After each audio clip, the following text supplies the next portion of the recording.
जय गुरु जी। संगत जी गुरु जी की डिवाइन कॉल सत्संग प्लेटफॉर्म में आप सभी गुरु परिवार का हार्दिक स्वागत है। शुक्राना मेरे गुरु जी महाराज का कि उन्होंने मुझे ये सेवा दी कि मैं आप सभी गुरु परिवार के समीप आके गुरु जी के कल्याण महिमा अनुभव का वर्णन कर पा रही हूँ। अनंतम शुक्राना मेरे गुरु जी महाराज का।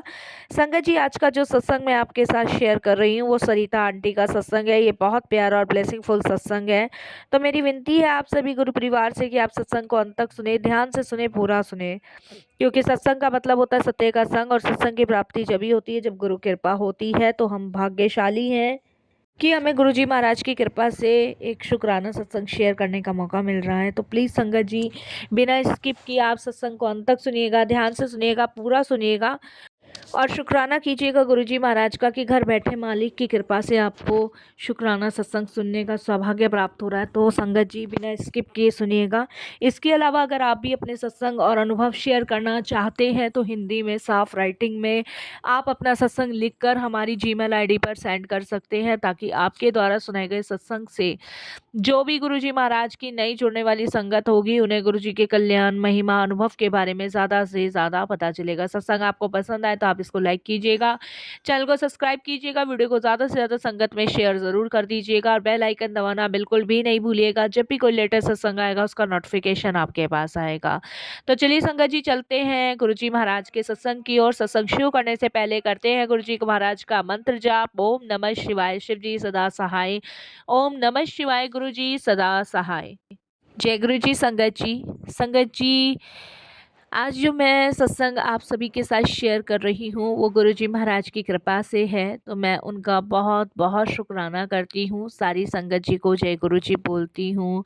और आज दशहरे पर मैं सभी को बहुत बहुत बधाई देती हूँ कि ये दशहरा हर जीवन में खुशियाँ, समृद्धि, वैभव लेकर आए और अच्छाई जो है वो सदैव जीवित रहे, बुराई की हमेशा हार होती रहे। क्योंकि संगत जी, हम सभी जानते हैं कि दशहरे पर बुराई हमेशा हारती है और अच्छाई की ही जीत होती है। तो सदैव गुरु जी से यही अरदास करती हूँ कि इस दशहरे पर गुरु जी महाराज हमेशा सदैव सच्चाई की ही जीत हो, झूठ की हार ही हो। क्योंकि संगत जी, जब सच्चाई की जीत होती है ना, तो ये समझ लो कि उस समय हम उस मार्ग पे होते हैं जिस पे परमात्मा चलाना चाहता है। और जब झूठ की जीत होती है ना, तो उस समय संगत जी हम सबके अस्तित्व गिर जाते हैं। तो प्लीज़ आज मैं आप सबसे भी यही कहूँगी कि गुरु जी से अरदास ज़रूर लगाइएगा कि इस दशहरे सच्चाई की ही जीत हो और ध्वज पे सिर्फ यही लिखा हो जय श्री राम, और हमेशा बुराई की ही हार हो संगत जी। और ये दशहरा हर किसी के जीवन में खुशियाँ लेकर आए और संगत जी सबके जीवन में गुरुजी इतनी ब्लेसिंग्स भर दे कि उनके सारे दुख, दर्द, कष्ट दूर हो जाए। तो संगत जी, ये अरदास हम सभी मिलके गुरुजी से करेंगे। संगत जी, मैं ये कहना चाहूँगी कि सत्संग सुनना ना आसान नहीं होता, क्योंकि जब दिल से निकली हुई बातें सामने आती है ना, तो इंसान का दर्द झलक जाता है, कभी कभी आंसू भी आ जाते हैं। और आज मैं आपको अपने ऐसे अनुभव सुनाने जा रही हूँ जो मेरे अपने जीवन के हैं। शायद आपको लगेगा कि यह तो हमारे ही घर की बात है, और सच कहूँ संगत जी, यही तो गुरुजी महाराज की लीला है। वो हर किसी के जीवन की पीड़ा को अपना बना लेते हैं।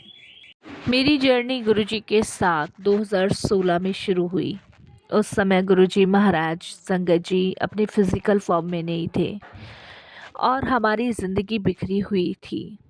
संगत जी, मैं यही सोचती हूँ कि काश गुरुजी उस समय हमें मिल गए होते, लेकिन संगत जी उस समय गुरुजी हमें मिलते मिलते रह गए।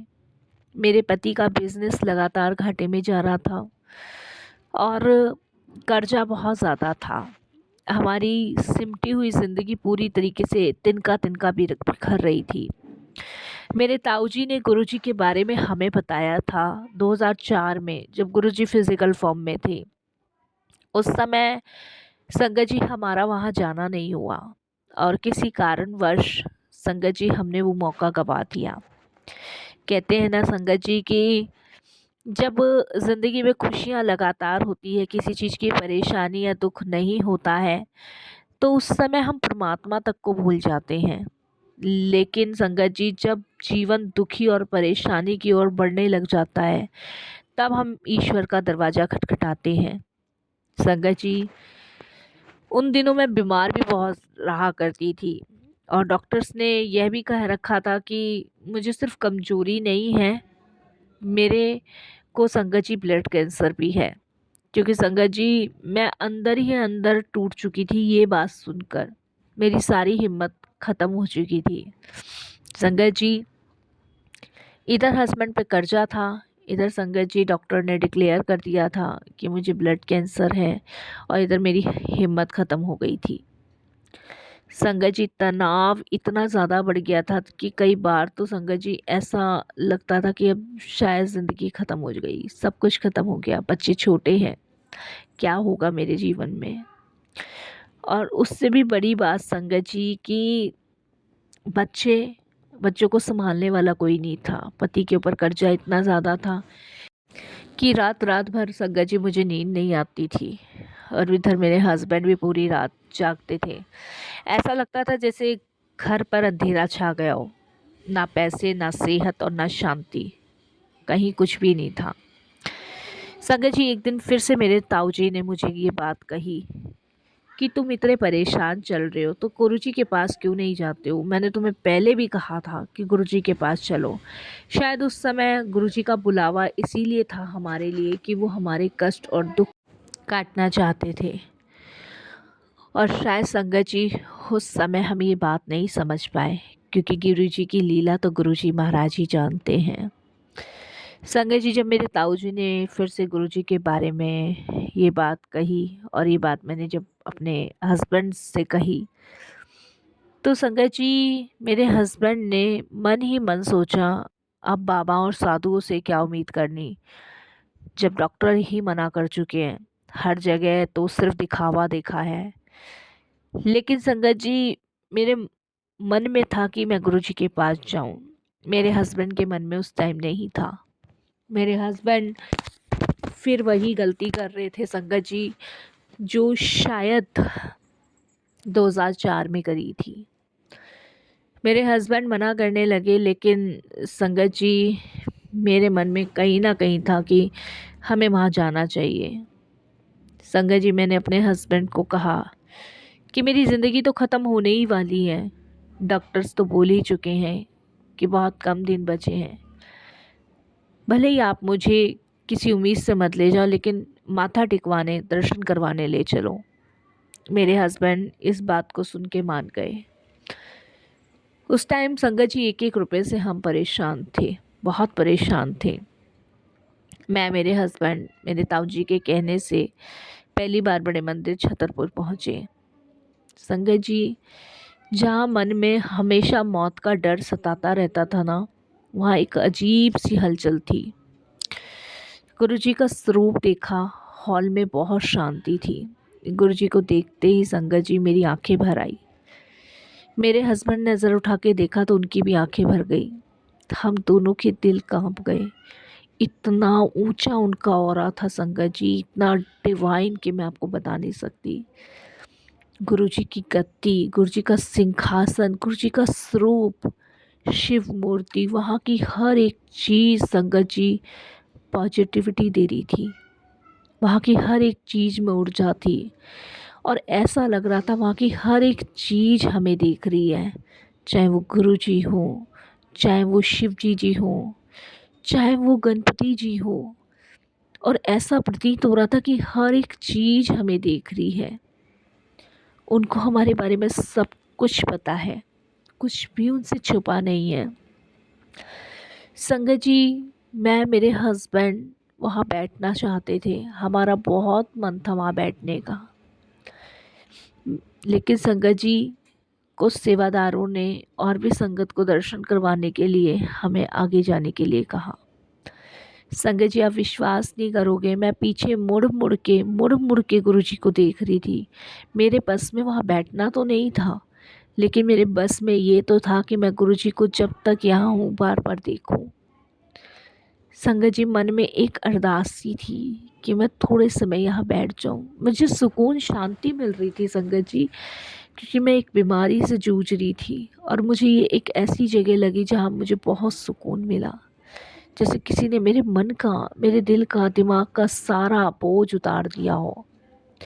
और आप यकीन नहीं मानोगे संगत जी कि मैं वहाँ पर सोच ही रही थी, और जैसे ही मैं दरवाजे से बाहर की साइड जाने लगी, तभी संगत जी एक अंकल ने मेरे ताऊजी को कहा कि अंकल, आप आंटी अंकल को ना यहाँ बिठा दो, क्योंकि इधर से भी दूसरी लाइन आने वाली है। इस तरीके से उन्होंने कहा। और आप बिलीव नहीं मानोगे संगत जी, मुझे वहाँ मात्र 10 मिनट बैठने का मौका मिला। मेरे हस्बैंड और मैंने सुकून भर के गुरुजी को देखा। मैंने अपनी पलक तक नहीं झपकाई। उस दिन संगत जी चाय प्रसाद मिला और छोटी सी चाय की प्याली और एक सिर्फ ब्रेड पकोड़ा मिला। लेकिन संगत जी सच कहूँ, वो चाय जैसे अमृत थी मेरे लिए। हमने इससे पहले कभी ऐसी चाय पी ही नहीं थी संगत जी। वो ब्रेड पकोड़ा ऐसा लग रहा था कि मानो हम सचखंड का प्रसाद खा रहे हों। संगत जी, सच में बहुत डिवाइन, बहुत डिवाइन। संगत जी, वहाँ से होकर रात को हम घर आए। मैं और मेरे हस्बैंड बिल्कुल खामोश थे, लेकिन हम हैरान थे। मंदिर तो हम पहले बहुत जगह गए और साधु संत के पास भी बहुत होकर आ चुके थे, लेकिन ऐसी डिवाइन शक्ति, ऐसी पॉजिटिविटी कहीं और देखने को नहीं मिली संगत जी। इतना सुकून कहीं और मिला ही नहीं संगत जी। जब पहली बार मेरे हस्बैंड ने मुझे बोला कि सच में ऐसा दरबार मैंने कहीं नहीं देखा, पता नहीं मुझे इतना सुकून, इतनी शांति क्यों लग रही थी। तभी संगत जी मैंने अपने हस्बैंड को कहा कि सच कहूँ तो मुझे ऐसा लग रहा था कि मैं जन्नत में आ गई हूँ। मेरा हर दर्द, हर परेशानी, सब कुछ दूर हो गया। संगत जी, मेरे हस्बैंड मुझे कहने लगे कि पता नहीं, मुझे ऐसा लग रहा है कि अब शायद हमारी ज़िंदगी में सब सही हो जाएगा, और मैं सिर्फ गुरुजी से यही कहूँगा कि तुम्हें ठीक कर दे जल्द से जल्द। संगत जी, मेरे अंदर जो बेचैनी थी, महीनों से जो बेचैनी थी, वो ख़त्म हो चुकी थी। संगत जी, मैंने इस तरीके से गुरुजी के पास जाना शुरू कर दिया संगत जी। लेकिन वो कहते हैं ना कि गुरुजी हमारी परीक्षा भी लेते हैं, और वो परीक्षा गुरुजी ने ली। कुछ ही दिन बाद हमारे घर पर बैंक वालों ने फिर से एक नोटिस चिपका दिया। घर छीनने की नौबत आ गई थी। हस्बैंड तो वैसे ही बहुत परेशान थे और बच्चे भी दुखी थे। संगत जी, मैं सोचने लगी कि गुरुजी ने तो सब कुछ ठीक कर दिया, फिर ये सब क्यों। इसी रात संगत जी मुझे एक सपना आया। मैंने सपने में देखा कि गुरुजी मेरे घर के आंगन में खड़े हैं और मुझसे कह रहे हैं कि तू चिंता मत कर, ये तेरी परीक्षा है जिसमें तुझे पास होना है। मैं तुझे फेल नहीं होने दूंगा और सब ठीक भी कर दूंगा। मैं ही तेरा घर बचाऊंगा। संगत जी, सच कहूँ, कुछ दिनों बाद, हमें नहीं पता, पर गुरुजी ने कैसे हमारा घर बचाया, ये हमारे लिए बड़ा चमत्कार है। मेरे हस्बैंड का एक बहुत पुराना क्लाइंट, जिसने सालों से हमें पैसे नहीं दिए थे, अचानक आया और बोला, भाई साहब ये आपका बकाया था, ले लीजिए। वो रकम इतनी बड़ी थी ना कि संगत जी हमने अपने बैंक का सारा कर्जा चुकाया और घर बच गया। इसके बाद संगत जी, घर में आई हुई परेशानी तो धीरे धीरे ठीक होने लग गई, पर मेरी बीमारी जो थी वो थोड़ी सी बढ़नी शुरू हो गई। कहते हैं ना कि गुरुजी परीक्षा भी लेते हैं। एक दिन संगत जी मेरे हस्बैंड मुझे बोलते हैं कि हॉस्पिटल जाने से पहले हम गुरुजी के बड़े मंदिर चलेंगे। और संगत जी, हम गुरुजी के बड़े मंदिर गए। गुरुजी के बड़े मंदिर जाके संगत जी, आप विश्वास नहीं करोगे, कि वहाँ से उठने का मन ही नहीं किया। हमने चाय और संगत जी वहाँ लंगर प्रसाद किया। चाय लंगर प्रसाद करने के बाद संगत जी मैं अपने हस्बैंड से कहने लगी कि मेरी तबीयत मुझे ठीक सी लग रही है। मेरे हस्बैंड कहते हैं कि डॉक्टर के पास तो चलना ही पड़ेगा। संगत जी जब डॉक्टर के पास हम लोग गए तो आप विश्वास नहीं करोगे, डॉक्टर ने ये कहा ये तो पहले से बिल्कुल ठीक ठाक लग रही हैं। संगत जी वहाँ पे थोड़े से टेस्ट हुए और टेस्ट की रिपोर्ट आने बाकी थी। कुछ दिन बाद डॉक्टर ने खुद मेरे हस्बैंड को कॉल के बताया कि अब इन्हें दवाई की ज़रूरत नहीं है और ना ही इन्हें कीमोथेरेपी की ज़रूरत है। संगत जी सबसे बड़ी हैरानगी तो इस बात की है कि मेरे को जो कैंसर था वो कहाँ गया। ये तो सबसे बड़ा चमत्कार था जीवन का, सबसे बड़ा।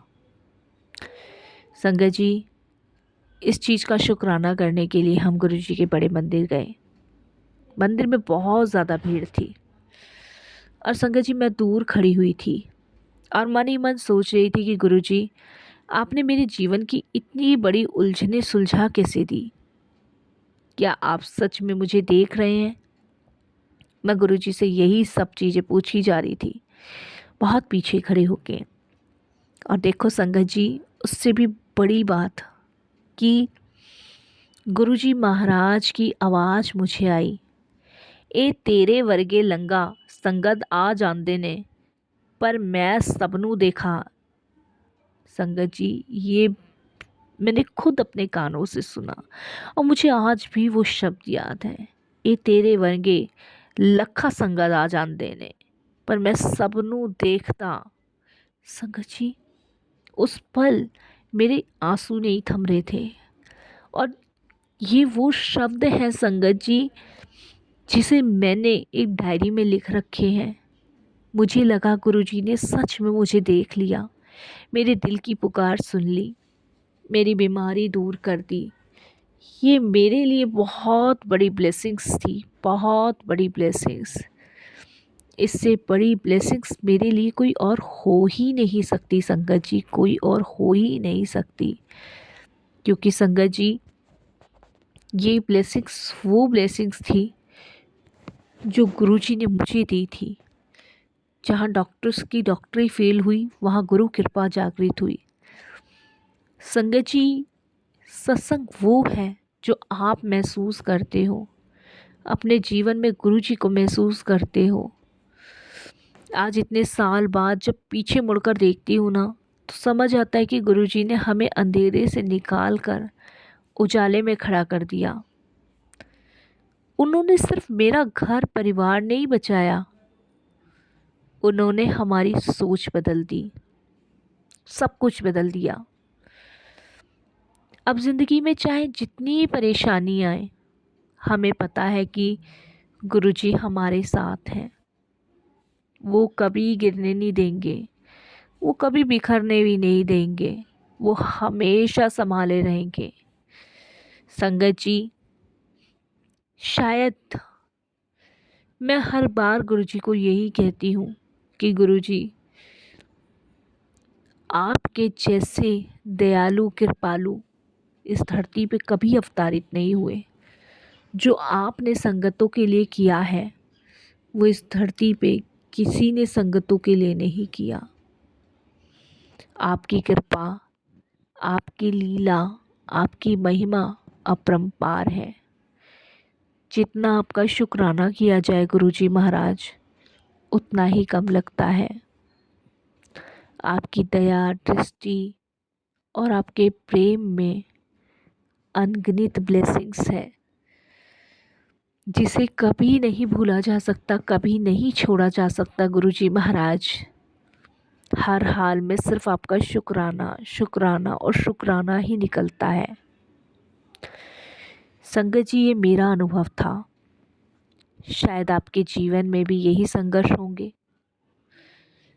पैसा, बीमारी, पारिवारिक झगड़े या बच्चों की टेंशन, पर भरोसा रखो आप, गुरुजी सब देख रहे हैं। वो हमेशा सही चमत्कार सही समय पर ही करते हैं। थोड़ी देर भले ही होती है संगत जी, लेकिन गुरुजी की कृपा और उनकी महिमा जब होती है तो हर कष्ट, हर विपदा, हर परेशानी से दूर होती है। बस हमें निरंतर उनका शुक्राना करना है और धन्यवाद प्रकट करना है। फिर आप देखिए कि कैसे आपके कष्टों से आप मुक्त होते हो, कैसे आपकी सारी परेशानियां ख़त्म होती हैं। संगत जी, मैं तो बस यही आप सबको कहूँगी कि जहाँ पे परमात्मा है वहाँ पे अनगिनत शक्तियाँ हैं, अनगिनत ब्लेसिंग्स से हैं। बस आपको हमेशा उनका शुक्राना करना है, धन्यवाद करना है। और संगत जी, इसी के साथ मैं अपने सत्संग को विराम देती हूँ गुरु जी के मंत्र जाप से। ओम नमः शिवाय, शिव जी सदा सहाय। ओम नमः शिवाय, गुरु जी सदा सहाय।